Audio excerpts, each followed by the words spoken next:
Look at yourself in the mirror right now. Go ahead, really look. Your arms, your legs, your torso. Notice something missing? You're practically naked. Not because you forgot to get dressed this morning, but because evolution stripped away something that every other primate on Earth still has. Something that should be covering every inch of your skin right now. While chimpanzees, gorillas and orangutans are wrapped in thick protective fur from head to toe, you're standing there essentially hairless. Out of over 5,000 mammal species on this planet, humans are among the bizarre few that decided fur wasn't necessary anymore. We're in the same category as elephants, rhinos and whales, animals that are either massive and need to dump heat, or live in water where fur becomes a liability. But we're neither massive nor aquatic. So what happened? Why did we become the naked apes? If you're using this to fall asleep, that's exactly why I make these videos. So maybe hit subscribe and let me know in the comments where you're listening from and what time it is. This isn't just a curiosity. This is one of the most profound transformations in human history. Because losing our fur didn't just change how we look. It changed how we hunt, how we survive, how we communicate, even how we think about each other.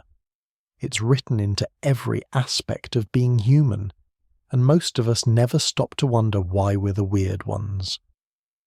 The mystery of human nakedness has puzzled scientists for over a century. Charles Darwin himself was stumped by it. He could explain giraffe necks and bird beaks, but human hairlessness left him grasping for answers. He eventually settled on sexual selection, the idea that our ancestors found hairless partners more attractive, but even he wasn't entirely convinced. Since then, researchers have proposed at least a dozen different theories.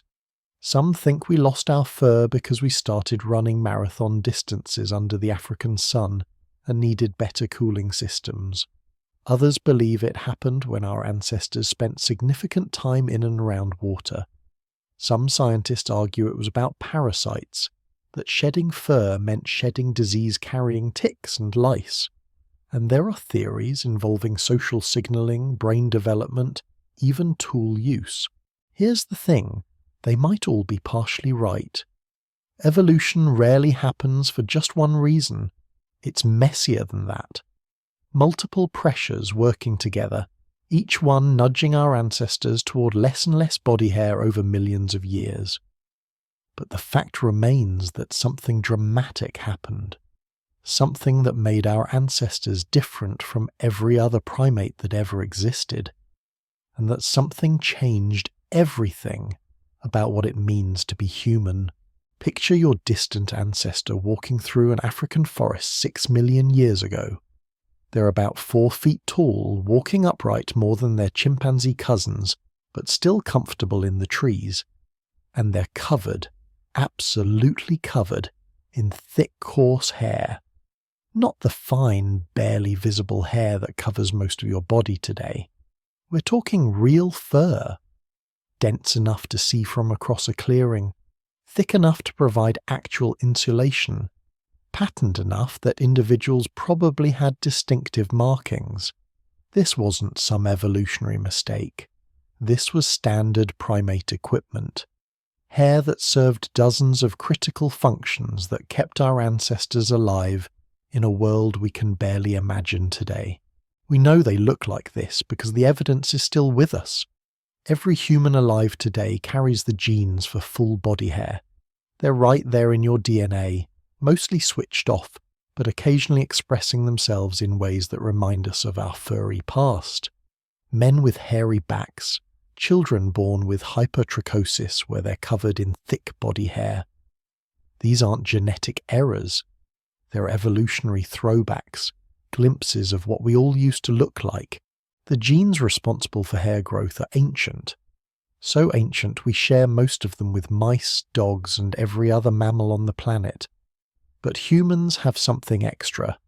Additional regulatory sequences that suppress hair expression over most of our bodies. It's like having a fully functional car with the emergency brake permanently engaged. All the parts work, they're just being held back. This tells us something crucial. Losing our fur wasn't about losing the genes for hair. It was about evolving new switches that turn those genes off in specific locations. The question is, why those switches evolved in the first place? For our early ancestors, that coat of fur was everything. It was their climate control system working both ways, keeping heat in during cold nights, keeping heat out during scorching days. Those dense layers trapped air close to the skin, creating an insulating barrier that moderated temperature swings. On a chilly night when temperatures dropped to 50 degrees, that fur meant the difference between comfortable sleep and dangerous hypothermia. But it wasn't just about staying warm. Properly maintained fur actually helps with cooling too. The hair creates a barrier between direct sunlight and skin, preventing solar radiation from heating the body directly. As long as our ancestors stayed in forested environments with plenty of shade, fur was a net positive. Then there was physical protection. Primate fur isn't soft and fluffy. It's coarse, sometimes dense enough to deflect thorns, prevent insect bites, cushion minor impacts. When you're moving through thick vegetation, climbing trees with rough bark, sitting on rocky ground, that layer of hair prevents countless small injuries that could lead to infections. And in a world without antibiotics, infection was often a death sentence. Parasites were another constant threat. This seems counterintuitive since we think of fur as harboring parasites, but well-maintained primate fur actually provides a first line of defense. The hair creates a physical barrier that makes it harder for ticks, mites, and other disease carriers to reach the skin. Modern great apes spend hours every day grooming, picking through each other's fur to remove parasites and debris. This isn't just hygiene, it's social bonding that strengthens group cohesion. For our furry ancestors, that coat of hair was also the foundation of their entire communication system. Primate hair isn't uniform. It forms patterns, highlights, color variations that help individuals recognize each other. It can be raised when an animal is angry or frightened, making them look larger and more threatening. It changes texture and appearance with age, providing visible signals about maturity and health status. So when did we start losing all this functional, socially important, protective body hair? The honest answer is we don't know exactly. Hair doesn't fossilize. You can't dig up a 3 million-year-old skeleton and tell whether it was furry or naked. But we can make educated guesses based on indirect evidence. The earliest hominin species who lived 6 to 7 million years ago were almost certainly fully furred. They lived in forests, moved like other apes, faced the same environmental challenges. No reason to lose the hair. Even Australopithecus species who lived from about 4 to 2 million years ago probably retained most of their body hair. They were spending more time on the ground, walking upright more consistently, but they were still relatively small-bodied, still living in mixed woodland environments where fur would have been advantageous. The shift probably began somewhere between 2 and 1.5 million years ago, with the emergence of the genus Homo. Early Homo species showed significant changes in body proportions. They were taller, more linear, with longer legs relative to their torsos. This is a body plan optimized for efficient walking and heat dissipation in open environments. And here's where things get interesting. When you commit to a tall, linear body plan adapted for hot, open environments, fur starts becoming a liability rather than an asset. The genetic evidence supports this timeline. Studies of genes responsible for skin pigmentation suggest that dark skin evolved somewhere between 1.2 million and 1.8 million years ago. This matters because dark skin only becomes necessary after you lose the protective hair.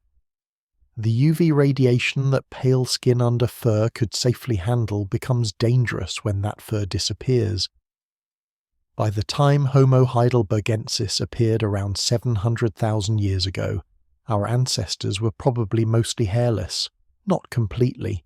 They almost certainly retained head hair for brain protection, eyebrows to channel sweat, eyelashes to guard against debris. But the dense primate fur was gone. Our ancestors had become, by primate standards, bizarrely naked. And this transformation would change absolutely everything about how they lived, how they survived, and how they related to their world. Because losing our fur didn't just change our appearance, it forced us to become inventors. Think about what it means to lose your natural clothing in a world where survival depends on staying warm, dry, and protected. Every other mammal could rely on their built-in insulation system. But our ancestors, they had to figure something else out, and fast. This is where the story gets fascinating, because necessity, as they say, is the mother of invention, and few necessities are as urgent as not freezing to death on a cold African night. The first thing our naked ancestors had to master was fire, not just finding it when lightning struck or wildfires swept through. They had to learn to make it, control it, keep it burning through the night. Archaeological evidence suggests systematic fire use began around 400,000 years ago. But the pressure to control fire probably started much earlier, right around the time we were losing our fur. Fire management isn't simple. It requires understanding materials, combustion, airflow. You need to know which woods burn hot versus which burn long.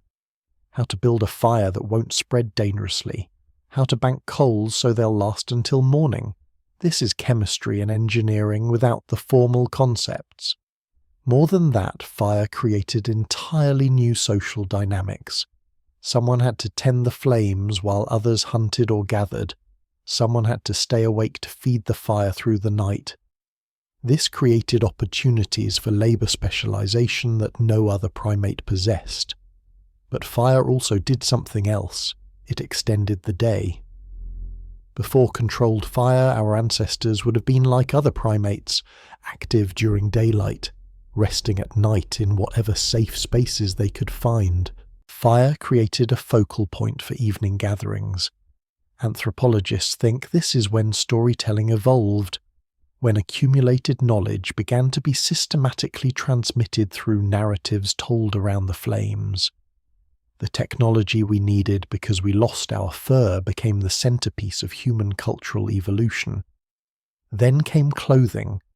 By around 100,000 years ago, genetic evidence from body lice suggests our ancestors were wearing clothes regularly, not occasionally for special occasions, but as a daily necessity. Body lice evolved as a distinct species only after humans started providing them with a new habitat, our garments. Making clothing isn't like picking up a stick to fish for termites. You have to envision the finished product before you start. You need to understand abstract concepts like cutting, joining, fitting. You have to develop entirely new tool sets, scrapers for preparing hides, needles for stitching, methods for creating waterproof seams. Most importantly, you have to teach these complex skills to your children. Clothing manufacture became one of the first truly sophisticated technologies requiring generational knowledge transfer. A young chimpanzee can learn to use a termite probe by watching mum a few times. Learning to create fitted garments from animal skins requires years of instruction and practice. This created selection pressure for enhanced teaching and learning abilities. Individuals who were better at acquiring and transmitting complex skills had survival advantages. Their children were more likely to survive harsh weather. Their groups were more likely to thrive in challenging environments. Over thousands of generations, this refined human cognitive abilities in ways that set us apart from every other species on the planet. But even fire and clothing weren't enough. Our naked ancestors needed shelter, not just caves and rock overhangs, though those helped when available. they needed to become architects and engineers.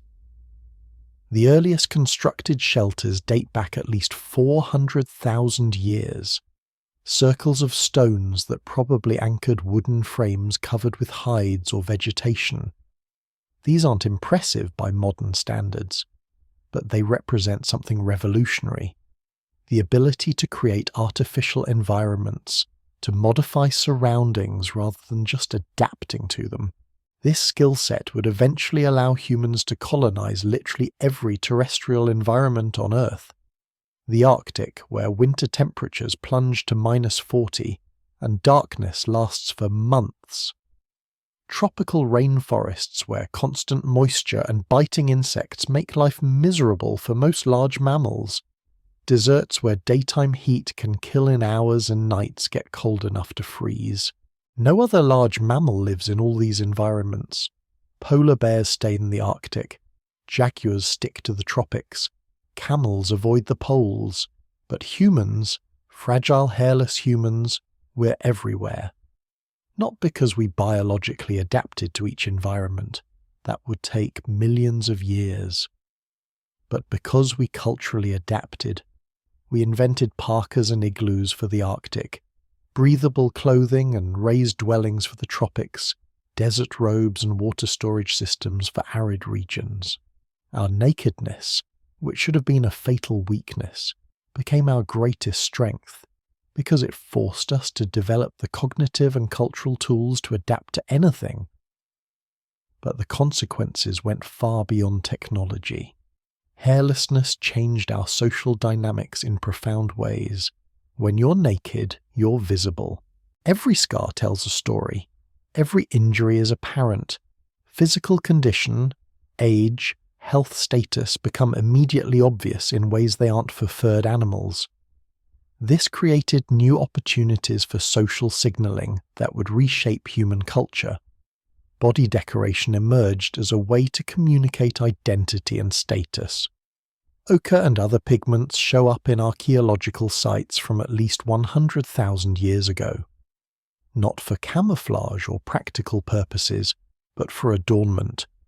Humans were painting themselves, creating visual markers of group membership, individual identity, social rank.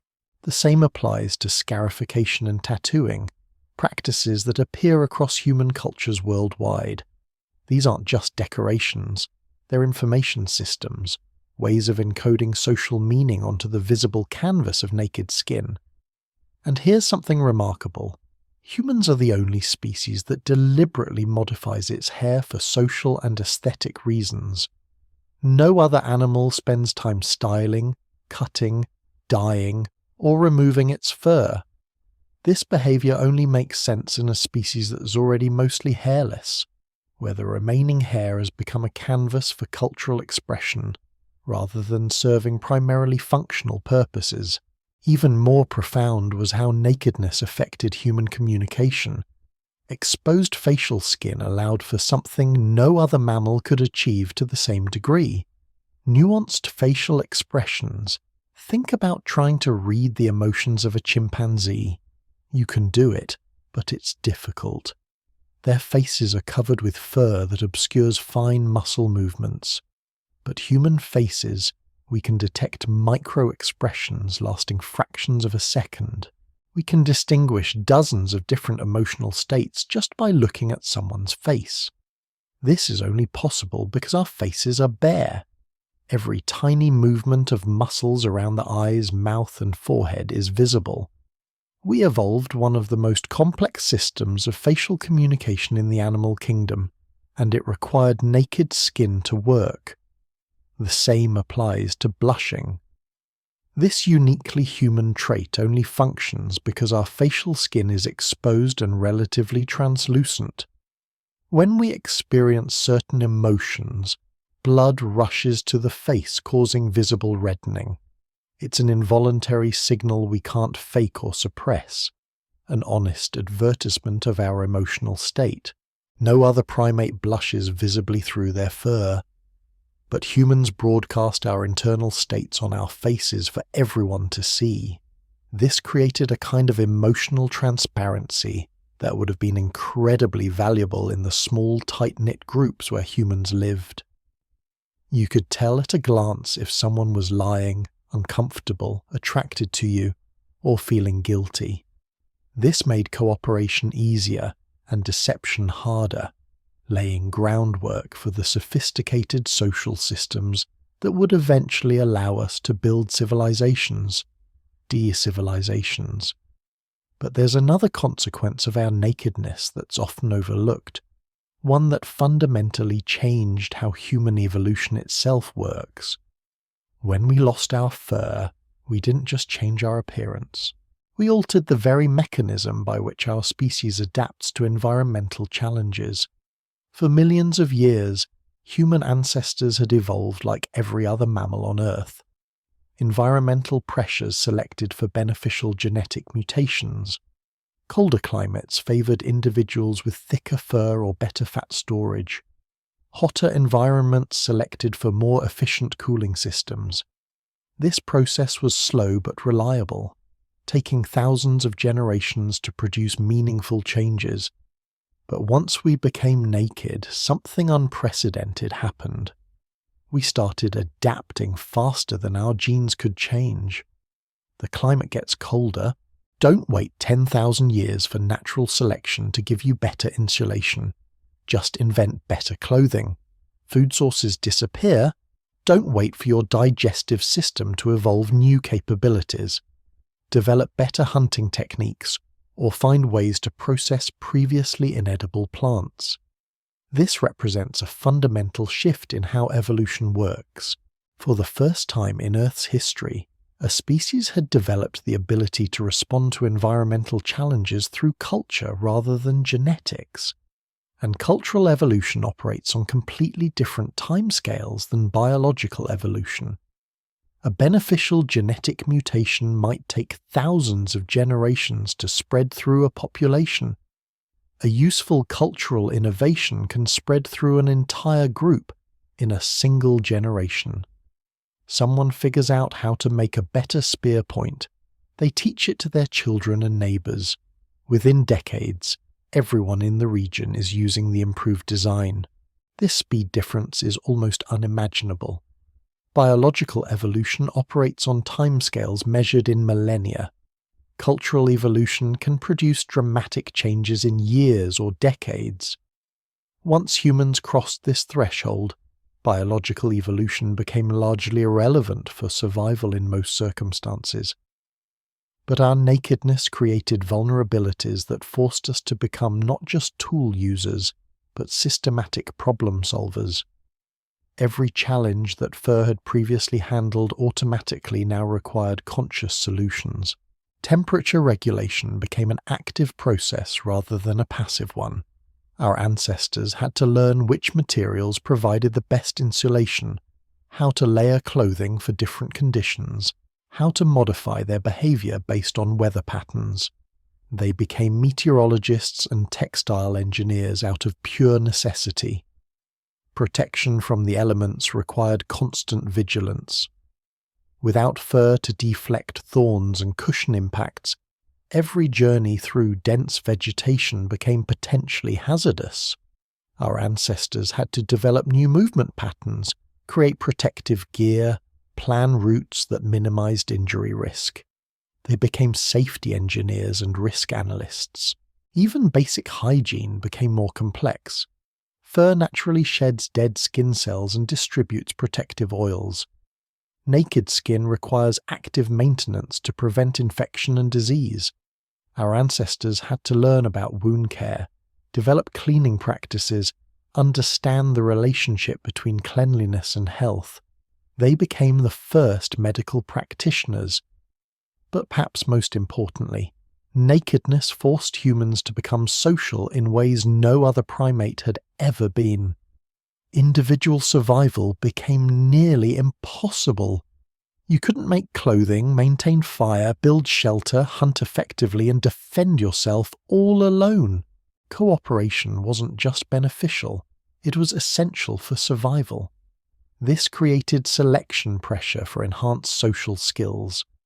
Individuals who could communicate clearly, share knowledge effectively, coordinate group activities, and maintain peaceful relationships had enormous survival advantages.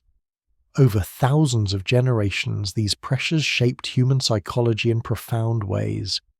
We became the most cooperative species on Earth, not because we're naturally altruistic, but because our ancestors who couldn't cooperate effectively died out. Those who survived and reproduced were the ones who could work together to solve the problems that nakedness created. This cooperation extended beyond immediate survival needs. Naked humans had to share information about distant resources, coordinate seasonal migrations, maintain relationships with neighboring groups. They developed the first information networks, knowledge-sharing systems that spanned vast distances and connected hundreds or thousands of individuals. These networks became the foundation for everything we recognize as distinctly human. Language evolved to facilitate complex information exchange. Art emerged as a way to store and transmit cultural knowledge. Religion developed as a system for maintaining social cohesion across large groups, all of it traceable back to the fundamental vulnerability that came with losing our fur. The genetic evidence tells us something fascinating about this transition. When scientists examine human DNA, they find signatures of rapid evolutionary change that occurred roughly between 1 and 2 million years ago. This corresponds exactly with the period when we are losing our fur and developing the cultural adaptations to compensate. But here's what's remarkable. The genetic changes aren't what you'd expect. They're not adaptations for better temperature regulation or improved skin protection. Instead, they're changes related to brain development, social cognition, and communication abilities. Natural selection was favoring the individuals who were best at cultural adaptation, not biological adaptation. This created a feedback loop that accelerated human evolution in completely new directions. Better cultural abilities led to more effective problem solving. More effective problem solving led to better survival rates. Better survival rates meant more opportunities for learning and knowledge accumulation. And accumulated knowledge made cultural solutions even more powerful. Within a relatively short time, humans had developed what anthropologists call behavioral modernity.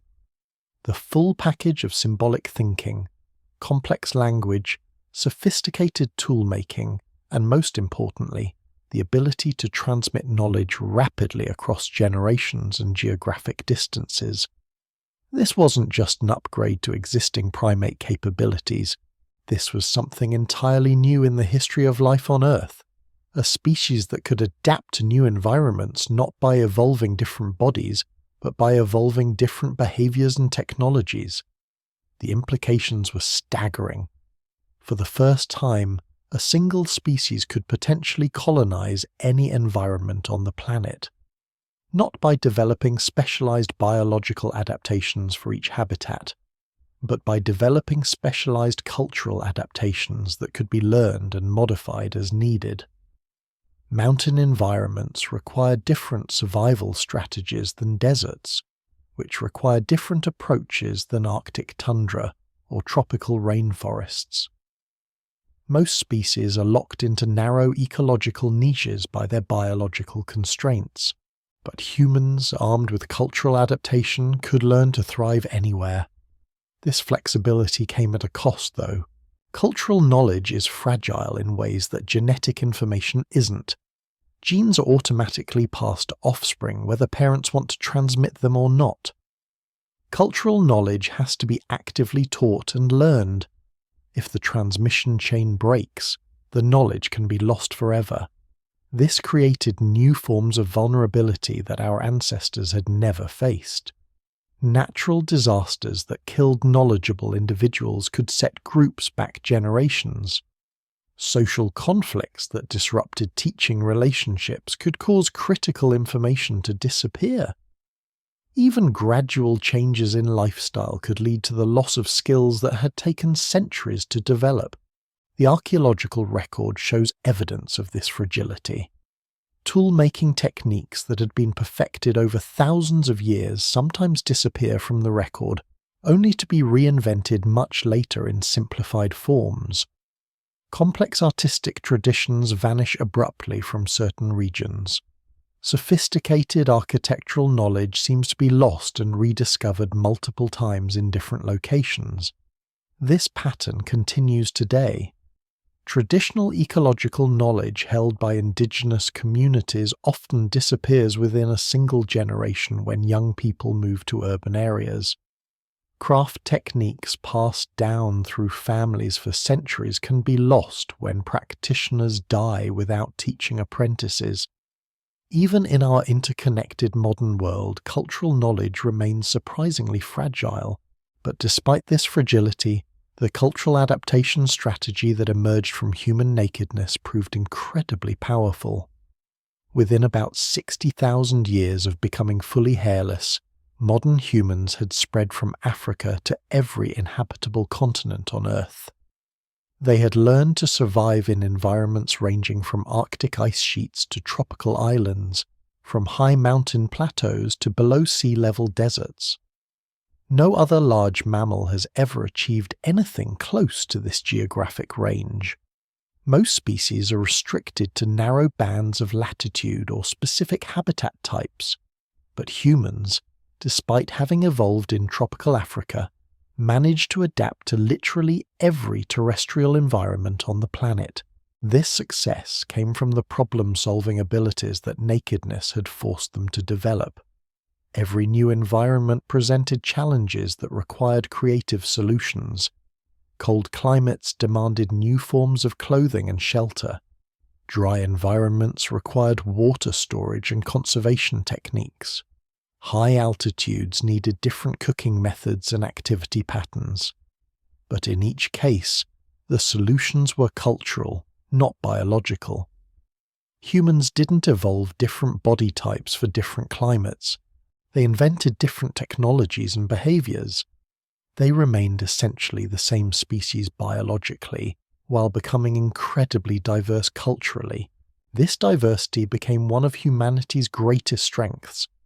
Different groups developed specialized knowledge for their particular environments. Arctic peoples became experts in ice navigation and cold weather survival. Desert peoples mastered water location and heat management. Island peoples developed sophisticated maritime technologies. When these groups came into contact with each other, they could share knowledge and techniques.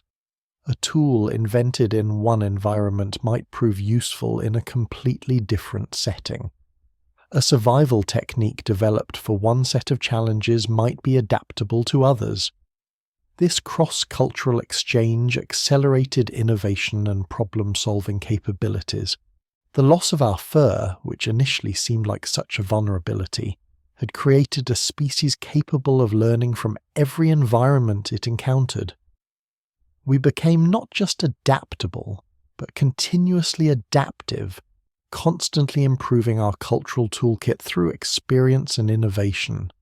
And this process is still ongoing. Modern humans continue to develop new technologies and behaviors in response to environmental challenges. Climate change, urbanization, digital communication, space exploration. Each presents problems that require cultural rather than biological solutions.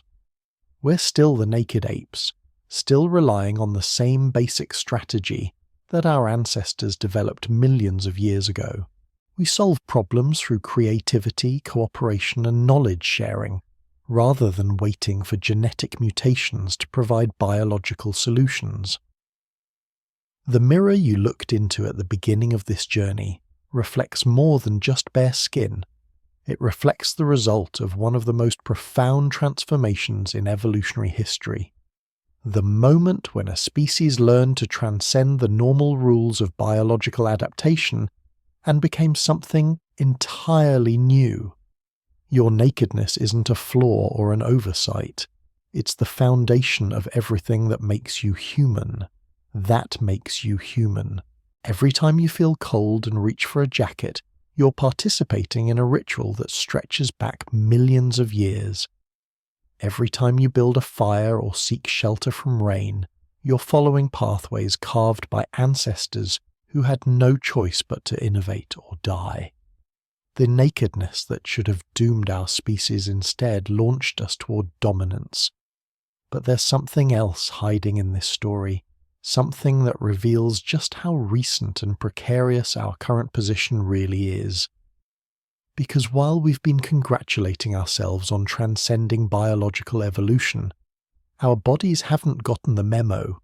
We're still running on hardware designed for a world that no longer exists.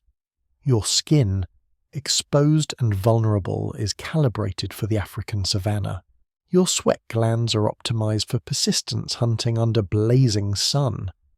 Your social instincts evolved for groups of maybe 150 people, not the millions you're connected to through digital networks. Your stress responses are designed for immediate physical threats, not the chronic psychological pressures of modern life. This mismatch between our ancient biology and contemporary environment creates problems our ancestors never had to face. We crave high-calorie foods because for millions of years calories were scarce. We feel anxious in crowds because our threat detection systems can't distinguish between a packed subway car and a potentially dangerous tribal gathering. We struggle with long-term planning because our brains are wired to prioritize immediate survival over distant consequences. Modern medicine has to compensate for vulnerabilities that our lost fur once protected us from. Skin cancer rates that would have been catastrophic before clothing and shelter. Vitamin D deficiencies in northern latitudes where our naked skin can't synthesize enough from weak sunlight. Temperature regulation problems that require artificial heating and cooling systems to maintain comfort. We've created environments so far removed from the conditions that shaped us that we're essentially aliens in our own world. Office buildings with recycled air, artificial lighting, and temperature control. Urban landscapes with no connection to natural cycles.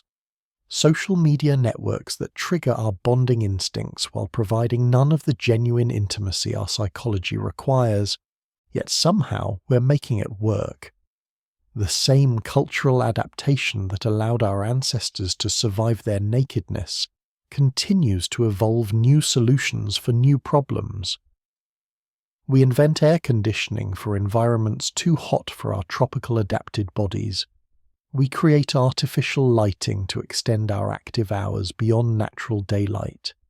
We develop social technologies to maintain relationships across distances that would have been unimaginable to our ancestors. But perhaps the most remarkable aspect of our journey from furry ape to naked innovator is how it continues to shape us today. We're not done evolving, we're just evolving differently. Instead of biological changes that take millennia, we undergo cultural evolution that happens in decades or even years. The internet has rewired how we access and share information in ways that mirror the knowledge-sharing networks our ancestors developed around fires. Social media platforms trigger the same bonding and status signaling behaviors that once helped maintain cohesion in small groups, just scaled up to global proportions. Virtual reality technologies let us experience environments and scenarios our biological senses could never access, extending the same reality manipulation abilities that clothing and shelter first provided. We're even beginning to modify our bodies again, not through natural selection but through conscious choice. Cosmetic surgery, tattoos, piercings, body modifications that serve no functional purpose but plenty of social signaling value. We're decorating and altering our naked skin in ways that would be familiar to our ancestors, just with modern tools and techniques. So here we are, millions of years later, still the naked apes trying to make sense of a world we've outgrown biologically, but not psychologically. Every piece of clothing you put on, every shelter you seek, every fire you light or heater you adjust, connects you to that first vulnerable ancestor who lost their fur and had to figure out how to survive without it. Your nakedness tells the entire story of human civilization. From the first scraped hide to spacesuits, from cave paintings to digital art, from tribal gatherings around fires to global networks connecting billions of minds. All of it flowing from that moment when we became too exposed to ignore our own vulnerability, too creative to let that vulnerability defeat us. The next time you catch your reflection, remember what you're really seeing. Not a flawed design or evolutionary accident, but the foundation of everything that makes our species extraordinary. We are the animals that learn to adapt faster than nature could change us. The creatures that turned our greatest weakness into our most powerful strength. Imagine, just for a moment, being one of those early humans born into a world where nakedness wasn't embarrassing, wasn't unusual, wasn't even noticed, because it was simply what you were. There was no mirror to compare yourself to anyone else, no clothing store, no fashion trend, no concept of modesty. Just the reality of a body exposed to wind, sun, rain, insects, heat, cold, opportunity, and danger. Your skin wasn't just the surface of your body. It was your interface with the world. You learned the world through your skin. You felt every shift in the weather long before it arrived. You sensed humidity, breeze, dryness, heat radiation, the bite of sand against your ankles, the crisp cold of dawn. Your flesh recorded the environment like a sensitive instrument. Parents taught their children which sensation spelled safety and which spelled danger long before they taught them the meanings of words. A single afternoon, walking barefoot across the savannah, delivered more data to your nervous system than most modern people feel in weeks. This heightened sensitivity wasn't a burden, it was survival. Because once you lose fur, your skin becomes the most information-rich organ you have. And early humans leaned into that. They became masters of somatic awareness. They knew when rain was coming because moisture condensed on their shoulders. They could tell when a predator was watching because the tiny hairs that remained on their arms lifted in a chill of instinct. They could navigate at night by the shifting temperature gradients on rocks and earth, something no furred primate could ever dream of doing. You might assume that losing fur made our ancestors more fragile, but in some ways it made them more perceptive than anything else in their environment. A coat of fur is a buffer. It filters sensation. Naked skin doesn't.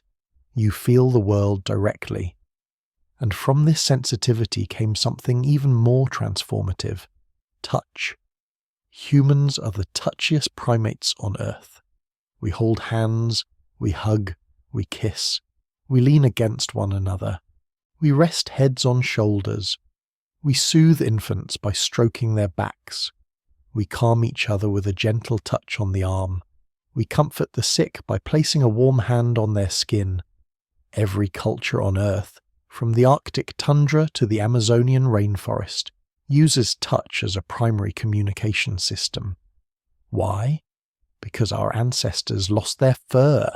Furred animals groom each other for social bonding, but grooming is a fur-based behavior, a fingers-through-hair ritual that doesn't translate cleanly to bare skin. When humans lost their fur, we had to reinvent social bonding from scratch, and what we created was astonishing: skin-on-skin contact. When two humans touch without fur, warmth passes directly between bodies. Pressure receptors activate, hormones surge, oxytocin floods the bloodstream, heart rates synchronize, stress decreases, emotional security increases, trust grows. We became the species that bonds through direct contact. Even today, a single hug can reduce cortisol. A hand squeeze can lower blood pressure. Holding a newborn against bare chest stabilizes their heartbeat. Millions of years after losing our fur, our bodies are still wired for physical reassurance. Nakedness didn't make us vulnerable socially, it made us connected. But as powerful as touch was, another transformation was happening at the same time, one that would reshape not just our bodies but our societies. Hairlessness made sweat visible, and sweat in humans is more than cooling, it's communication. Other primates sweat too, but mostly from their palms and feet. Humans sweat everywhere. Millions of sweat glands distributed across the entire body. When fur disappears, these glands suddenly gain an evolutionary advantage. Sweat evaporates faster, cooling the skin more efficiently. And during the heat of the day, when predators rested in shade, humans could move, walk, jog, and run uninterrupted. But sweat isn't just water. It carries scent compounds, pheromones, emotional signatures, health indicators, subtle cues that humans still read unconsciously. We can smell stress, fear, attraction, illness. Research shows that even in modern environments, humans can detect moods through scent traces alone. Our naked skin, covered in sweat glands, turned into a chemical messaging system. You could smell when someone was panicking before they spoke. You could sense if someone was sick before symptoms appeared. Parents could identify their children by scent. Lovers could find each other in the dark. Hunters could sense their own fatigue by the changing odor of their sweat. This invisible language made naked humans capable of social awareness no furred animal could match. And as our bodies changed, as nakedness became the norm, our brains changed with them. Because exposure changes psychology. When your body is always visible, your awareness of others increases.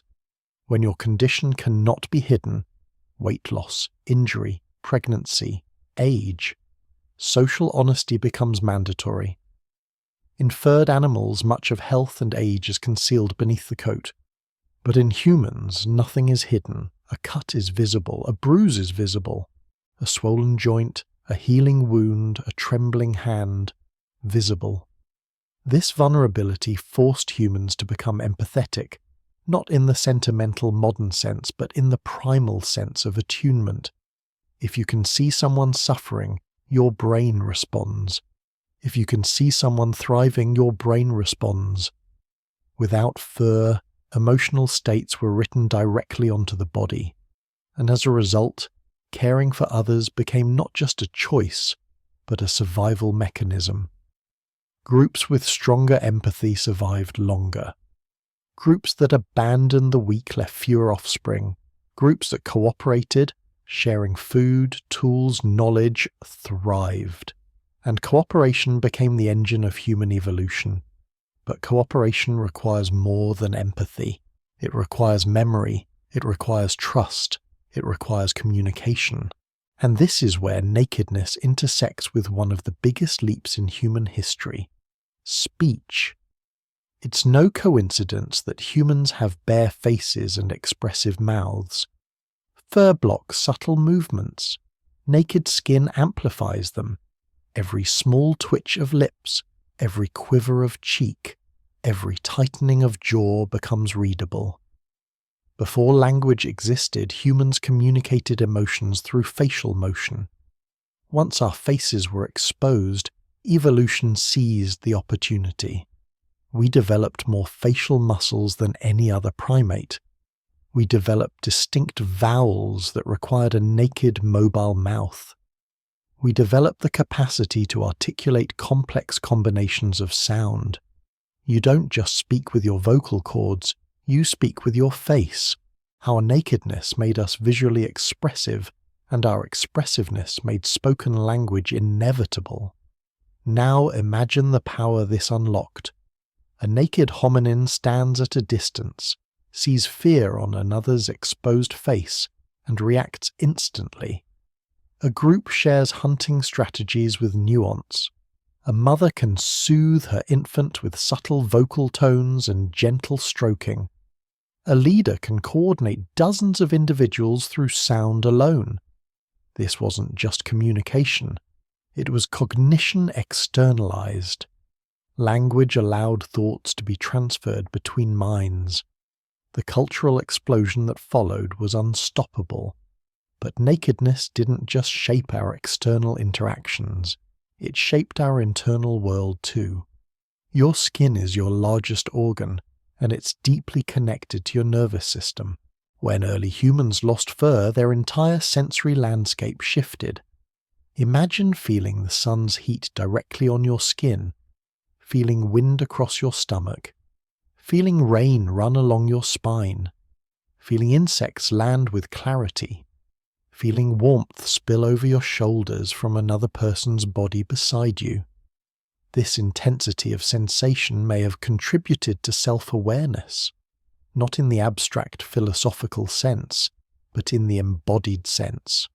Early humans learned boundaries between self and environment through nakedness.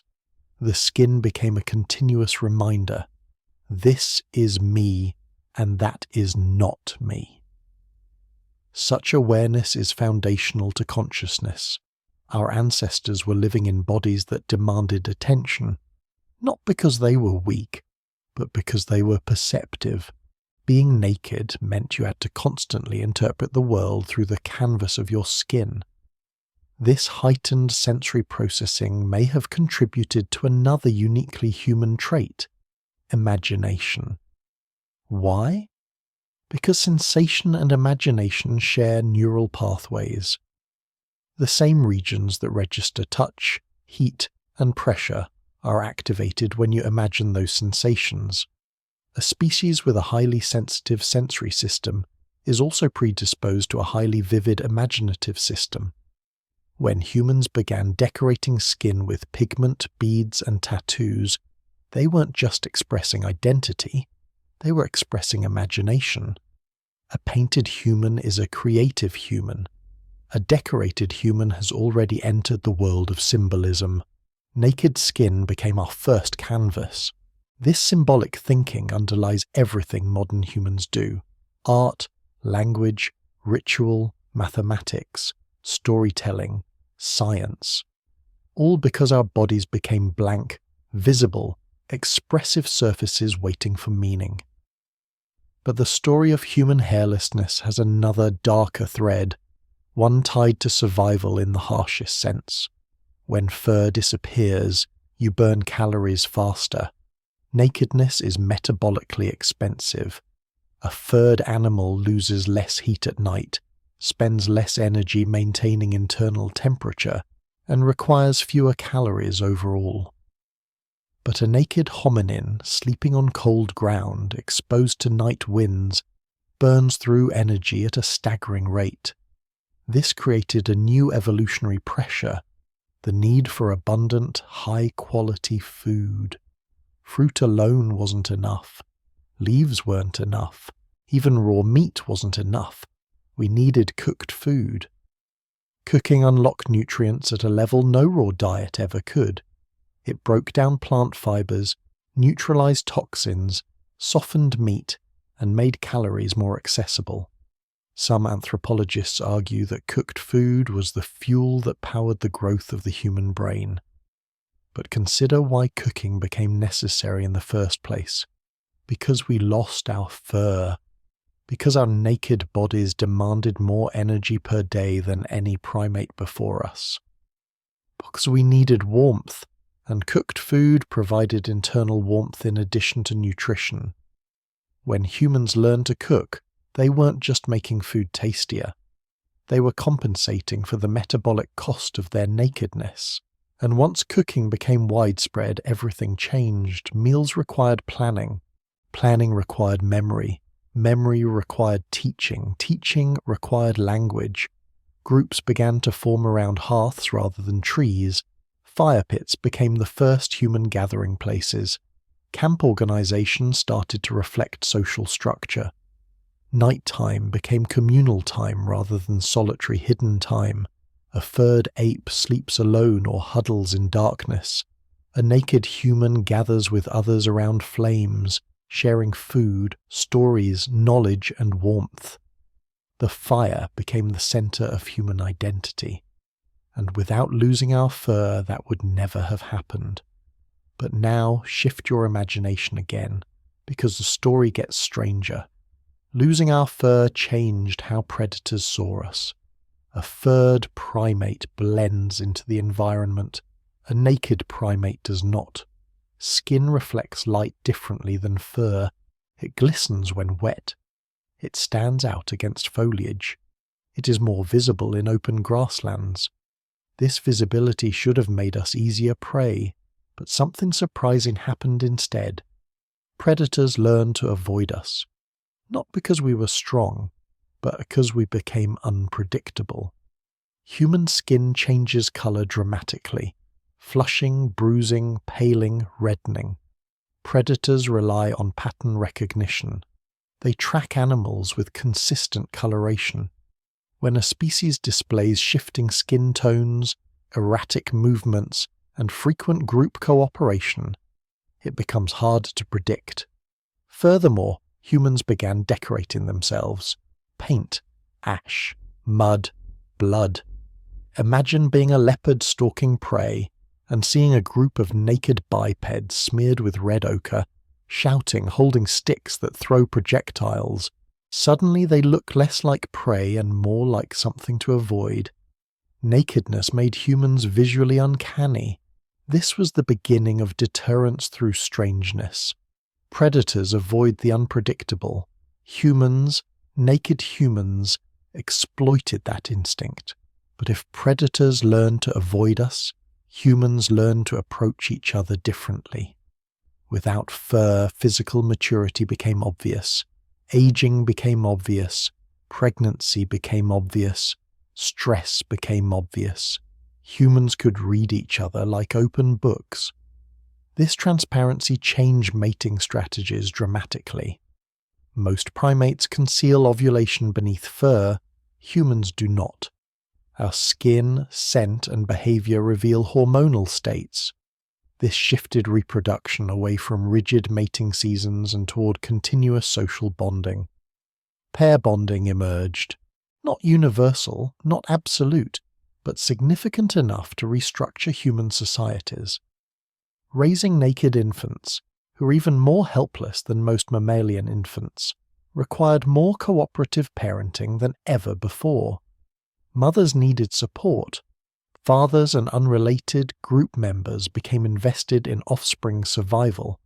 This created the foundations of family structures, long-term partnerships, resource sharing, and division of labor. You can draw a direct line from nakedness to social complexity. The more exposed our bodies became, the more intertwined our lives had to be. Now imagine watching this transformation play out across millions of years. Early hominins, furry and small, hiding in forests. Later hominins, using fire, walking long distances, sweating under open sky. Even later hominins, fully naked, creating clothing, shaping tools, organizing camps, burying their dead, decorating their bodies, telling stories. You can almost see civilization assembling itself piece by piece, like a structure rising from invisible scaffolding. And all because our ancestors lost the barrier between themselves and the world. But the story isn't finished, because something else evolved alongside our nakedness, something that scientists only recently began to appreciate fully. Human skin became a social broadcast system. Micro-expressions, sweat scents, temperature changes, blushing, paling, goosebumps, posture shifts, tension patterns. All of these tiny signals turned humans into mastermind readers. Studies show that humans can detect emotions as others within 200 milliseconds, faster than conscious thought. We read bodies intuitively, automatically, constantly. We do it all day long. We do it without thinking. And the system only works because of nakedness. Put fur on a human, and emotional communication collapses. The transparency vanishes. The micro-expressions disappear. The subtle signals vanish beneath hair. Nakedness created social intelligence. Social intelligence created cooperation. Cooperation created culture. Culture created everything else. It's a cascade that begins with skin and ends with civilization. But the story of nakedness also has another layer, one that stretches far beyond evolution and into philosophy. When humans lost their fur, we became aware of our own vulnerability. We became aware of our own mortality. A furred animal doesn't reflect on its body. A naked animal does. Humans see their own skin aging, wrinkling, scarred, burnt, cut, bruised. Our skin became a canvas of a life experience. Every mark told a story. Every scar reminded us of past danger. Every wrinkle reminded us of time. Nakedness created self-awareness. Self-awareness created fear. Fear created meaning.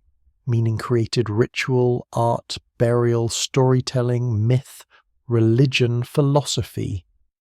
Everything humans have ever created to explain their place in the world began with the shock of realizing, this body is me, and it is fragile. No fur to hide behind, no armor, no protection except what we make. That realization pushed humans to build not just shelters and fires, but entire symbolic universes. But the transformation wasn't only spiritual, it was anatomical, because human skin didn't just become naked, it became extraordinary. Our skin is thicker than chimpanzee skin. It heals faster, it regenerates more efficiently, it produces more antimicrobial peptides, natural defenses against infection. In other words, nakedness forced our skin to become a more powerful biological shield. Our ancestors burned, they blistered, they cut their feet, they scraped their elbows, they needed protection, and evolution responded by strengthening the outermost layer of the human body. This strengthened skin allowed early humans to do something astonishing. Walk barefoot for dozens of miles, run across jagged terrain, sleep on rough ground, handle hot objects, make tools with sharp edges, climb abrasive surfaces. Skin became the primary contact point between humans and the physical world, and evolution upgraded it accordingly. A furred animal doesn't need thick calloused skin on its shoulders or back. A naked animal does. Even social touch shaped our skin. Regions most involved in affectionate contact, hands, lips, face, became hypersensitive. Regions involved in danger, feet, palms, became tougher. You can trace entire evolutionary priorities across the map of your body. But the most striking transformation isn't physical, it's cognitive. Because once humans began living inside fragile, exposed bodies, something else became necessary. We needed to understand each other. We needed to predict intentions. We needed to avoid conflict, form alliances, prevent betrayal, coordinate hunts, cooperate in child-rearing, negotiate resource distribution, and maintain harmony within groups. A misunderstanding in a small, naked, vulnerable community could mean death. This pressure shaped our prefrontal cortex, the part of the brain that handles planning, impulse control, social reasoning, long-term thinking, empathy. Our nakedness demanded intelligence. Every evolutionary pressure pointed in the same direction, toward minds that could anticipate the future, not just react to the present. And once that door opened, human cognition exploded. But there's an even deeper twist, one that rewrites the entire story. Humans didn't lose their fur at random. We lost it because of an evolutionary trade. Heat for brain power. Here's the hidden mechanism. Brains run hot, very hot. They generate enormous amounts of metabolic heat. The bigger the brain, the more cooling you need. A third primate with a brain the size of a human's would overheat during the slightest exertion. Nakedness was the cooling mechanism that allowed our brains to grow beyond the primate limit. No fur, better sweating. Better sweating. Better heat regulation. Better heat regulation. Longer activity. Longer activity. More calories burned. More calories burned. More food needed. More food needed. Better hunting. Better hunting. More protein. More protein. Bigger brains. The entire spiral of human intelligence is anchored in the fact that our ancestors became hairless. Without nakedness, human cognition simply could not have evolved. Our ancestors didn't just lose fur, they traded it for consciousness, for language, for imagination, for civilization. The entire human story hangs on that one transformation. But now imagine something else, something rarely discussed. What if our nakedness shaped not only our evolution, but our emotions? Consider shame. Humans experience embarrassment about their bodies in ways no other animal does. Not because our bodies are inherently shameful, but because they are inherently visible. Shame emerges in species with self-awareness. Self-awareness emerges in species with nakedness. Our emotional palette includes feelings that come from having no fur, modesty, vulnerability, pride, self-image, insecurity. All of it flows from being a species whose body is exposed and expressive. Even morality may have roots in nakedness. Once a species can see emotional states, intentions, and reactions written on another's body, social consequences become far more complex. Guilt, empathy, fairness. These emotions may have arisen because our ancestors could not hide. You can't deceive as easily when your face turns red. You can't pretend not to care when your eyes well with tears. You can't disguise attraction, fear, anger, joy. Nakedness turned us into transparent beings. Transparency required accountability. Accountability required social rules. Social rules became morality. Morality became culture. Culture became civilization. All of it, somehow, tied back to skin. But the story continues, because nakedness didn't just shape the past. It shapes your present in ways you barely notice. Think about temperature. Modern humans live in climate-controlled environments, but your body still responds to temperature changes with the instincts of a savanna animal. When you step into sunlight, your skin tingles. When you enter shade, your body reacts instantly. When you shower, your entire mood shifts. Humans are the only primates whose skin flushes in emotion. The only primates whose entire body shivers to generate heat. The only primates whose skin tone reveals illness instantly. The only primates whose nakedness allows vitamin D synthesis at high rates. We are built for a naked life, even though we no longer live one. And that mismatch between biology and culture defines much of modern discomfort. Humans evolved to feel temperature dynamically. Cold mornings, hot afternoons, cool nights. Instead, we live at a consistent 20 to 22 degrees Celsius indoors. Humans evolved to walk barefoot across varied textures. Instead, we encase our feet in thick shoes. Humans evolved to communicate face-to-face. Instead, we text behind screens. Humans evolved to touch frequently. Instead, modern societies have become touch-deprived, leading to anxiety and depression. So many struggles today stem from the fact that we are naked animals living in an unnatural world. Now, imagine going back, not to prehistory, but to your own body. Imagine turning off your phone, stepping outside and letting your skin feel the air again. Imagine noticing how a breeze brushes your arm, how sunlight warms your chest, how grass tickles your ankles, how cold water shocks your feet, how warmth spreads through your body when someone you love hugs you. Your nakedness is not a flaw. It's an invitation to return even briefly to the sensory world your ancestors inhabited, an invitation to reconnect with the natural rhythms that shaped your species, an invitation to understand your body not as an inconvenience but as a masterpiece sculpted by millions of years of adaptation. Your skin is your oldest language, your first interface, your most ancient inheritance.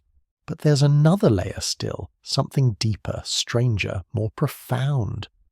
When our ancestors lost their fur, they also gained melanin. Human skin is not simply naked, it is engineered. Melanin is one of the most powerful biological substances on Earth. It protects against UV radiation, neutralizes free radicals, prevents DNA damage, and may even have roles in mood regulation. Humans developed more melanin-enriched skin than almost any primate because once fur was gone, the danger from the sun skyrocketed. But melanin did something else. It created variation. Skin tones evolved based on latitude, sunlight intensity, diet, and migration patterns. This variation is so recent, less than 60,000 years in many cases, that modern humans haven't even fully genetically stabilized around it. Nakedness made human appearance diverse, and diversity shaped human identity, social grouping, migration patterns, mate selection, and eventually, tragically, prejudice.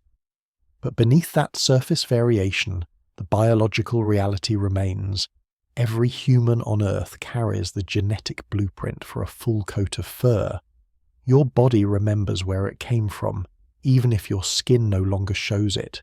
As you lie there drifting towards sleep, your skin continues its ancient work, regulating heat, defending against microbes, communicating emotional states, linking your inner world to the outer one. You're a naked ape dreaming under artificial light, but your biology is dreaming under ancient stars. Your ancestors stood on savannas with skin warmed by firelight. You sit in bed with skin warmed by blankets and screens. But the feeling, the vulnerability, the awareness, the sensitivity is the same. Human nakedness is not just a biological curiosity. It is the origin of everything that makes you human. And there is still more to uncover, more layers to peel back. More mysteries buried beneath the surface of your skin. Mysteries that shaped evolution, culture, psychology, technology, and the future yet to come. Your skin may seem simple, a thin, quiet layer separating you from the world, but beneath it lies a storm of ancient engineering, a biological miracle built through millions of years of trial and error. A living archive of every adaptation your ancestors made to survive long before language, long before tools, long before anything we would call human existed. Because once our fur was gone, the burden fell entirely on skin to do everything fur once did, and more. And so your skin evolved into the most versatile organ on Earth. It became your thermometer, your warning system, your largest detox pathway, your first line of defense against predators, pathogens, and parasites. It became your emotional display board, flashing signals of fear, attraction, embarrassment, excitement. It became your social antenna, sensing the presence of others through heat, proximity, vibration. And as your skin evolved, so did the way you moved through the world. Imagine an early human standing barefoot on the soil 2 million years ago. They could feel the faintest tremor as a herd moved kilometers away. They could sense approaching rain as humidity gathered along their arms. They could detect danger in the sudden chill of shaded ground where a predator might be resting. Skin wasn't passive, it was a radar, a constant stream of data. And as humans began walking long distances, longer than any primate before them, skin became a survival computer. Every footfall triggered millions of sensory receptors feeding information to the brain: texture, slope, temperature, risk. A small stone pressing into bare feet taught immediate lessons about terrain. Heat radiating off rocks predicted the intensity of the sun. The sharp prickle of thorn brushes warned of regions to avoid. When humans migrated out of Africa, it wasn't just brain power that guided them, it was skin. Bare skin taught them where they could survive. Bare skin taught them what to avoid. Bare skin became the first environmental scientist. But skin didn't just guide movement. It guided social structure. In a world without fur, the division of labour became visible. Hunters returned with scratches and sunburn. Gatherers carried stains of plant dyes on arms and legs. Toolmakers had calluses in distinct patterns. Firekeepers bore burns and soot marks. Even without language, early humans could see exactly who did what within their group. Skin recorded skill. Skill shaped reputation. Reputation shaped hierarchy. The naked body became a resume long before writing ever existed. And as humans became more social, the skin became more expressive.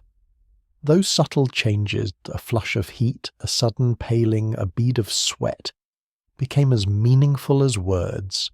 Today we take this for granted, but for most of evolutionary history, emotional transparency was revolutionary. A deceitful individual couldn't hide their guilt. A frightened person couldn't mask their fear. An angry person couldn't conceal rising blood pressure. Emotions became visible, and trust became measurable.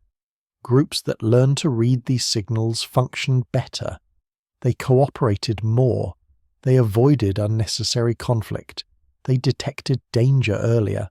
They protected the vulnerable. Nakedness created social intelligence, and social intelligence created society. But the story goes deeper, because without fur, humans had to conquer something no other primate had ever faced: the night. Hair insulates, fur retains heat. But naked humans lying on cold ground lose warmth rapidly. They risk hypothermia, infection, vulnerability. Nocturnal predators sensed weakness in trembling flesh. So humans had to invent something unprecedented in primate evolution: nighttime technology, blankets, hides, beds, fire, architecture, nightlife, all because our naked bodies demanded it. Without fur, early humans probably huddled together for warmth, a behaviour seen in modern chimps but intensified dramatically in our species. Entire groups slept pressed against each other, sharing heat, steadying breathing, synchronizing sleep patterns. Researchers now know that sleeping close strengthens social bonds, regulates heart rhythms, and improves group cohesion. Humans didn't invent community out of philosophy. They invented community because nakedness forced them to. Being exposed in darkness meant sleeping together wasn't preference, it was mandatory. Predators could be heard better. Children stayed safer. The group functioned like one organism. And around these early sleeping circles, the first nighttime stories were told. Stories about dangers, about ancestors, about spirits, about wisdom preserved across generations. The first whispers of mythology were born in the cold hours when naked humans relied on each other for survival. But daylight brought a different challenge. With no fur, sunlight was harsh. UV radiation penetrated directly into exposed skin, threatening DNA damage and raising cancer risk. Most mammals can withstand far more sunlight than humans, because fur protects them. Humans needed something else, and that something was melanin. Melanin didn't just protect, it transformed. It created a gradient of human adaptation across the Earth.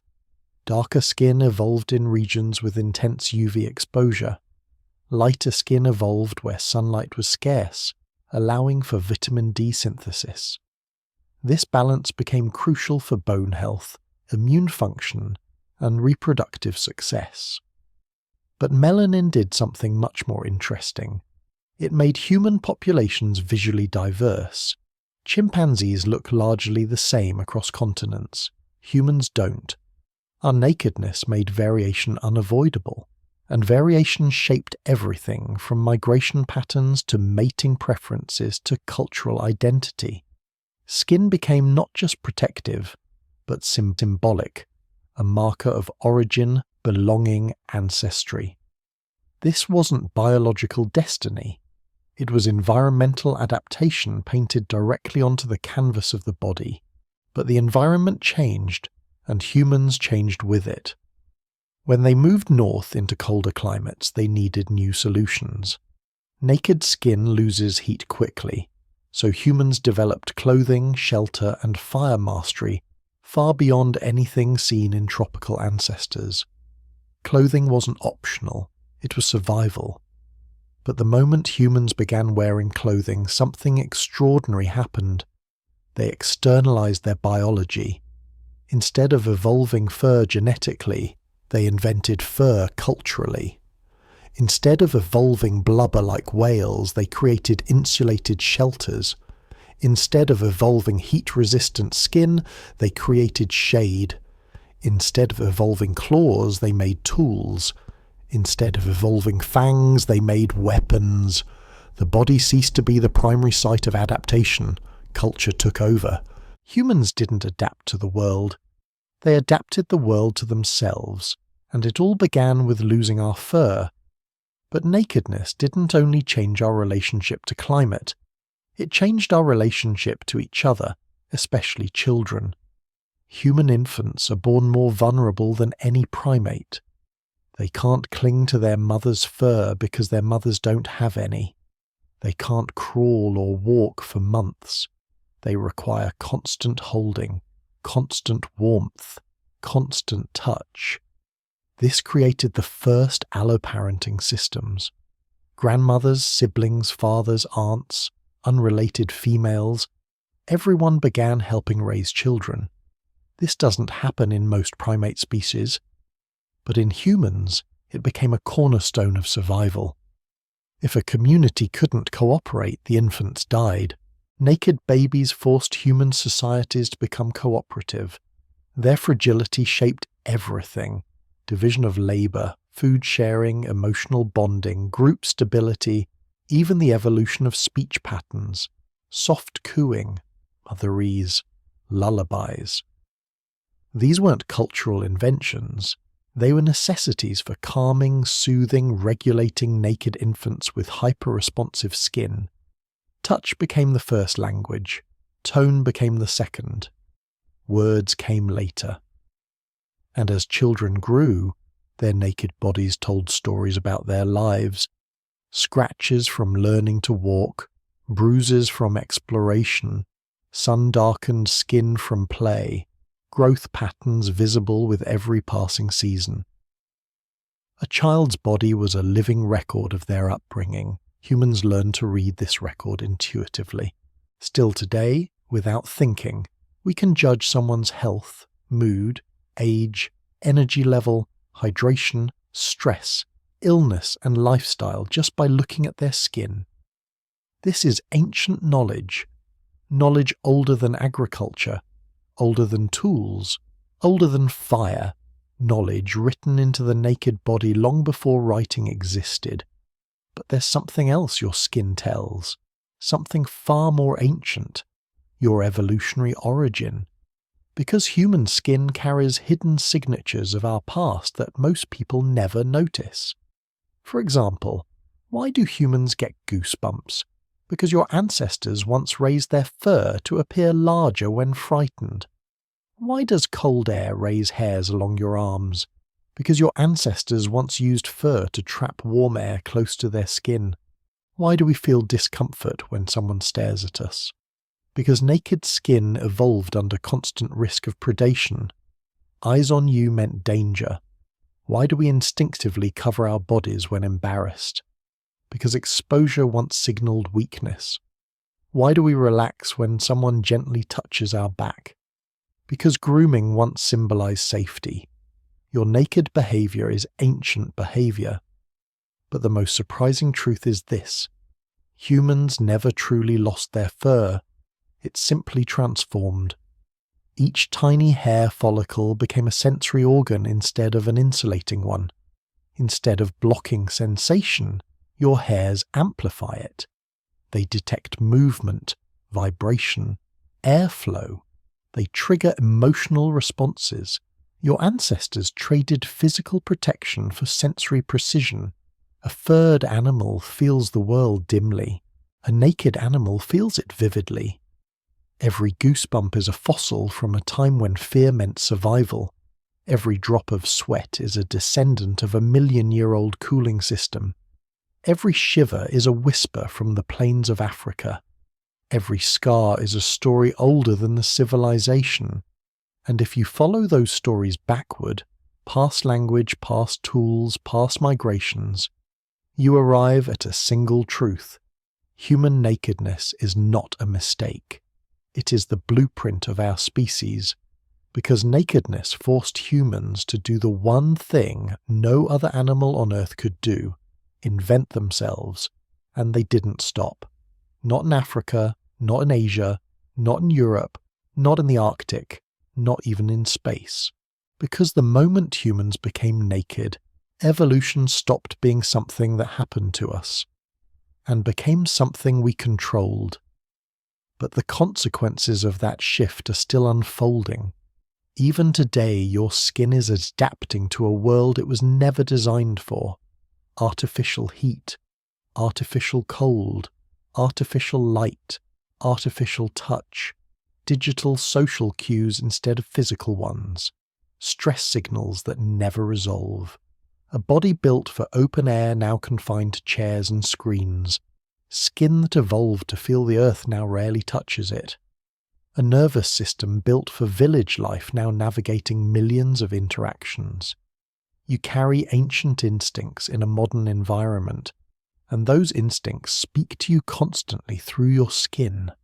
When you feel anxious in crowds, when you crave warmth, when you seek touch, when someone's gaze makes your stomach tighten, when cold air wakes you instantly, when sunlight lifts your mood, when darkness triggers caution, when a soft texture calms you. These sensations are not random. They are messages from your evolutionary past. And if you quiet your mind long enough, your skin will remind you of who you are and who your ancestors were in ways words never could. Because the skin remembers. It remembers firelight on cold nights. It remembers predator eyes watching from the grass. It remembers huddling with others for warmth. It remembers the weight of infants needing constant touch. It remembers walking barefoot through dust and dew. It remembers paint smeared on flesh during ritual. It remembers the salt of sweat from long-distance hunts. It remembers rainstorms and river crossings and the sting of thorns. It remembers every chapter of human existence, and it carries every one of those chapters into your life. Your nakedness is the bridge between who you were and who you are becoming. And the story hasn't finished yet, because there is still more hidden beneath the surface of your skin. Secrets about emotion, identity, attraction, aging, healing, and the strange ways your body still behaves like a wild animal, even in the heart of the modern world. And all of it continues from here into the private landscape of feeling that you carry behind your eyes and beneath your skin every moment of your life. Because nakedness didn't just reshape your ancestors' bodies, it rewired the way they felt. Emotion, for humans, is not just a thought in the mind. It is a full-body event. Heartbeat changes, skin temperature shifts, muscles tighten or relax, blood pressure rises or falls, tiny muscles in the skin activate, tiny hairs lift, pores open, cheeks flush. Your emotions are written directly onto your body for others to see. That's not normal in the animal world. Most creatures feel, but they do not broadcast so loudly. Their fur hides micro-changes. Their skin doesn't blush. Their faces aren't nearly as expressive. But humans, stripped of fur, suddenly carried every inner storm on the surface. Fear reddens your face or drains it. Anger heats your skin. Embarrassment floods you with visible colour. Attraction brings warmth and dilated blood vessels. Shame feels like a physical burning. None of these responses are random. They evolved in a naked species that needed to coordinate behaviour quickly and honestly. If you look ashamed, others know you understand you crossed a line. If you look afraid, others know there's something to be afraid of. If you look pleased, others know that what just happened was good for the group. Your feelings became group information, and that shaped your mind in ways no furred animal ever experienced. You learned, unconsciously, to read skin the way you read words now. The tiny flush in someone's neck telling you they're nervous. The faint sheen of sweat telling you they're stressed. The softness in their face telling you they're relaxed. The slight change in posture telling you they're wounded or tired. You're doing this constantly without realizing it. Nakedness made you an emotional detective, and because you could see emotion in others so clearly, you began to feel their feelings in your own body. Empathy is not an abstract idea. It is your nervous system mirroring what it sees. If someone cries, your throat tightens. If someone shivers, you feel a ghost of cold. If someone recoils in pain, your muscles twitch. This mirroring relies on the visibility of the other person's body. Nakedness made empathy practical. Empathy made cooperation possible. Cooperation made everything else possible. But empathy carries a cost. Once you can feel others' pain, you become vulnerable not just to your own suffering but to theirs as well. Your emotional life grows wider. You feel more. You care more. You worry more. Humans didn't just evolve to survive. We evolved to feel deeply, and those feelings are anchored in your physiology, especially in your skin. Think about how heartbreak feels. It isn't just in your head. It tightens your chest, squeezes your throat, hollows your stomach, drains heat from your limbs. It is a full-body reaction. Your skin, which once signalled physical injury, now signals emotional injury as well. Loneliness? You feel it as a coldness, a physical ache for contact, a craving for warmth and pressure. Gratitude? You feel it as warmth spreading in your chest, relaxation along your shoulders, a softening of muscles in your face. Joy? You feel it as tingling energy, lightness in your limbs, a kind of buzzing beneath your skin as if your body were too small to contain the feeling. Your skin is always telling you how you feel, even when you can't put those feelings into words. But that same skin also shapes something more subtle: identity. We don't often think about it, but being naked, originally ancestrally naked, made humans uniquely aware of being seen. Not just physically seen, but socially seen. You're not just a mind in a skull. You're a body moving through a world of other bodies, all reading each other constantly. From a very early age, you understand on some deep level that you are visible, that others can see you, that they're forming impressions based on your posture, your expressions, your behaviour. If you've ever felt self-conscious walking into a crowded room, you've felt this ancestral awareness. Your ancestors lived in small groups where everyone knew everyone else. There were no strangers, no anonymity. Your visible body was your name, your reputation, your entire biography written in scars, muscle tone, posture, and expression. Over time, humans began to deliberately shape those visible aspects, standing taller, walking with confidence, modifying hair, decorating skin, choosing clothing to send particular signals. All of it built on the same foundation, a naked body that cannot disappear. Furred animals can conceal more easily. Naked humans are always on stage. That relentless visibility helped shape our sense of self as something that exists not only inside, but also in the gaze of others. Who you are is partially who others see you to be. That's a heavy fact, and sometimes an uncomfortable one. But it's also the reason humans can form complex social identities. You can be a parent, a friend, a leader, an artist, a worker, a partner, all at once.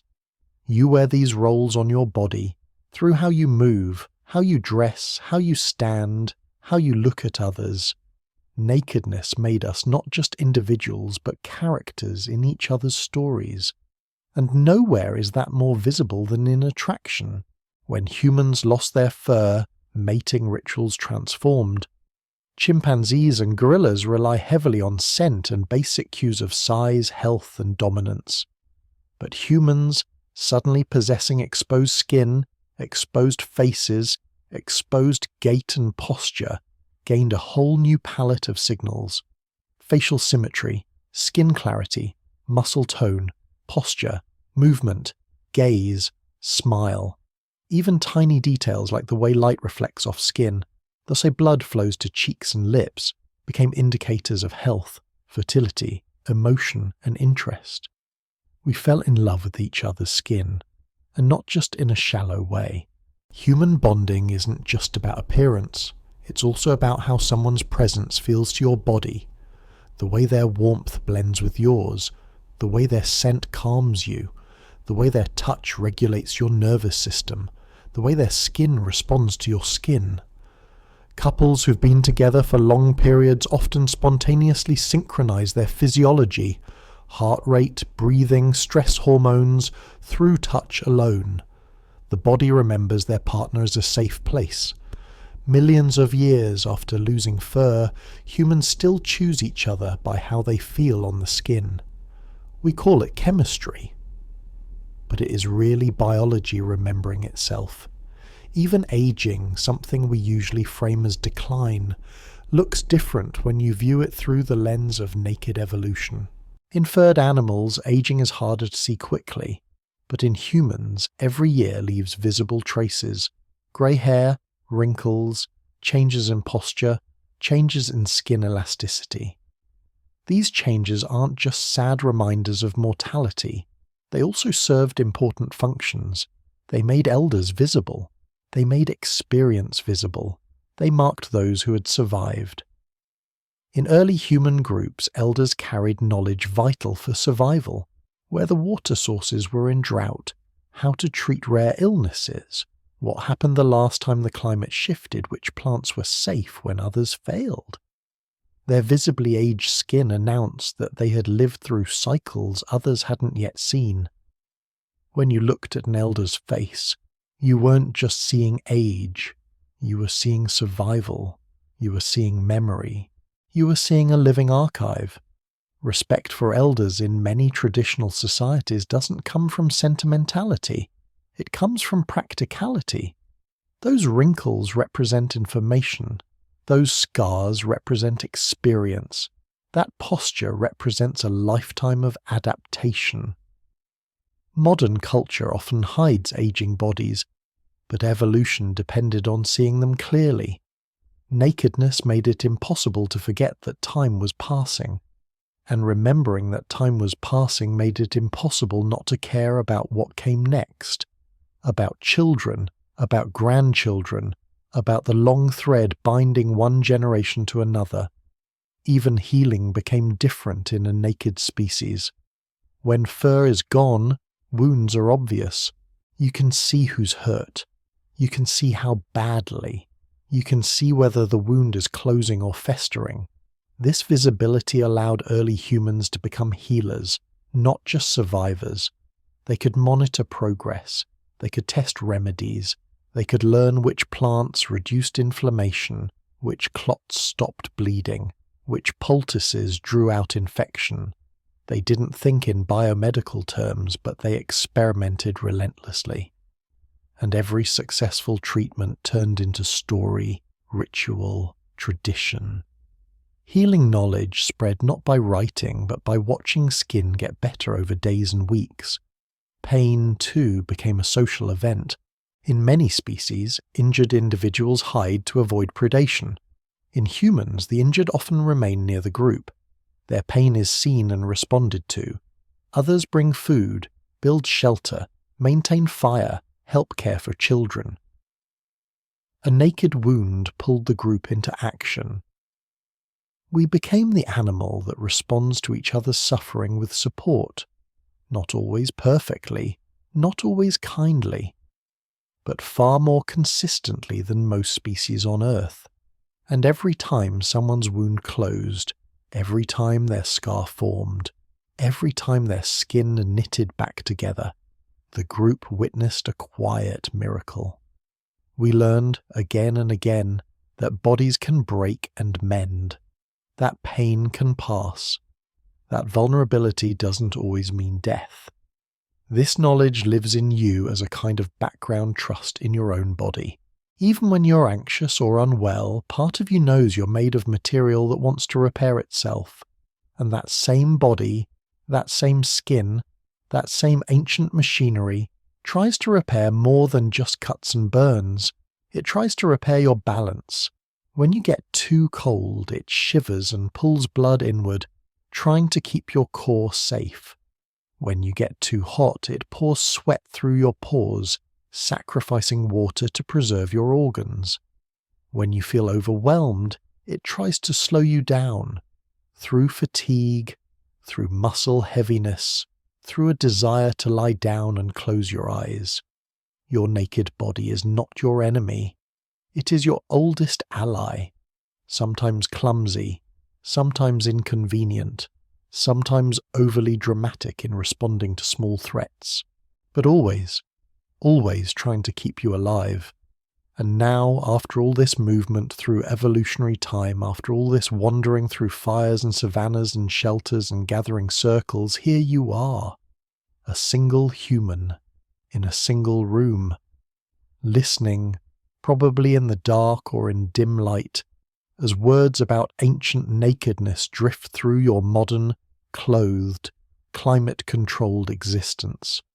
You're immeasurably far from your ancestors in technology, but you're astonishingly close to them in biology. Your heart beats the way theirs did. Your lungs fill and empty the way theirs did. Your skin responds to breeze, warmth, and contact the way theirs did. You feel loneliness the way they did. You feel love the way they did. You feel fear the way they did. You feel the desire to belong the way they did. Their story isn't separate from yours. It is your story, just told across a longer stretch of time than your mind usually attempts to hold. When you think about your problems, stress, uncertainty, tiredness, worry, it can be easy to feel small, overwhelmed, alone. But remember this, you come from a lineage that survived ice ages, droughts, volcanic winters, predators, famines, and migrations that lasted for generations. You come from a lineage that adapted not by growing bigger teeth or thicker fur, but by growing more creativity, more cooperation, more imagination. You come from a lineage that took the terrifying vulnerability of a naked body and turned it into connection, expression, and culture.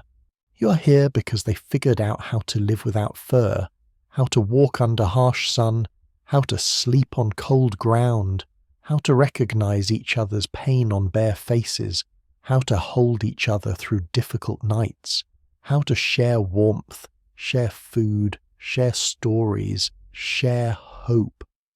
Tonight, you don't have to do any of that across a savanna. You don't have to keep a fire alive against prowling predators. You don't have to sleep with your back to a cave wall. You don't have to hold a spear while you drift towards sleep. Your dangers are different. Your challenges are different. But your body, the same naked body that carried your ancestors through those dangers, is here with you, ready to help you rest. All it asks is that you give it a chance to slow, to soften, to do what it has done every night of your life and every night of 1,000,000 lives before yours. So as you lie there now, you might become aware of your own skin again, the feel of fabric against your arms, the way your head rests on your pillow, the way the air touches your face, the warmth under your blankets, the coolness on any part that's uncovered. Notice very gently that your body is already doing the work. Your temperature is balancing, your heartbeat is settling, your muscles are loosening one by one. Your breathing, that ancient rhythm older than language, is moving in and out, all by itself. You don't have to manage it. You don't have to track it. You don't have to fix anything. You can let go just a little of the day, of the noise, of the expectations, of the need to think everything through.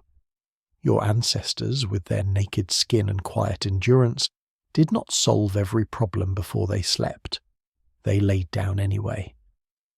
Because they knew that survival was not a single battle, fought in one night, but a long journey made of thousands of small days and thousands of small sleeps. Tonight is one of yours. Just one. You don't need to carry the entire weight of your life into it. Let your skin sink more fully into whatever supports you. Feel gravity holding you. Feel the bed receiving you. Feel the air moving gently around you. You have walked, in imagination, through millions of years of human transformation.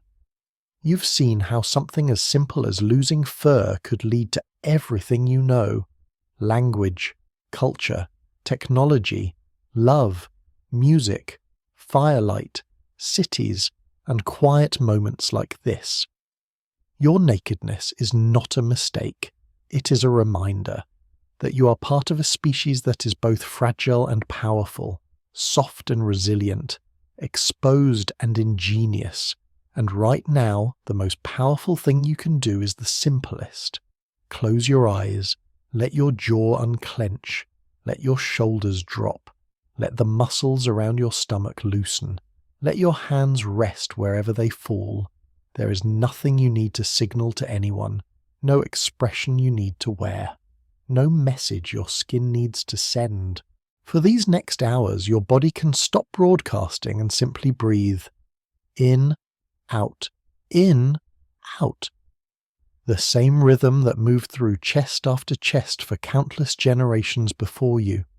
The same rhythm that will carry you into sleep as surely as it carried them. Out on those ancient plains under open stars, your ancestors trusted their tired bodies to the night. They didn't know what tomorrow would bring, but they let their eyes close anyway. You can do the same. The lights may be electric rather than fire.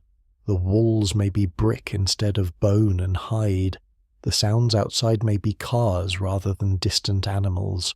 But the night is still night, and you are still human. Still the naked ape that turned vulnerability into culture, exposure into connection, and soft skin into the beginning of everything. So let yourself drift now. Back through layers of time, through all the ways your people learn to live in their own bodies, past the clothing, past the buildings, past the cities, past the first fires, back to that first moment when one of your ancestors felt wind on bare skin and shivered, not just with cold, but with possibility. You carry that possibility still, but for now you don't have to do anything with it. You can let it rest. You can let yourself rest. You have a body that knows how to sleep. You have a nervous system that knows how to let go given the chance. You have skin that has been buffering you from the world all day, and now finally, mercifully gets to do nothing but feel quiet. You don't have to earn this. You don't have to justify it. You are human. You are here. You are safe enough in this moment to close your eyes. So breathe, and let the long story of your species cradle you as the night wraps around your bare, ancient, astonishingly human self and carries you gently into sleep.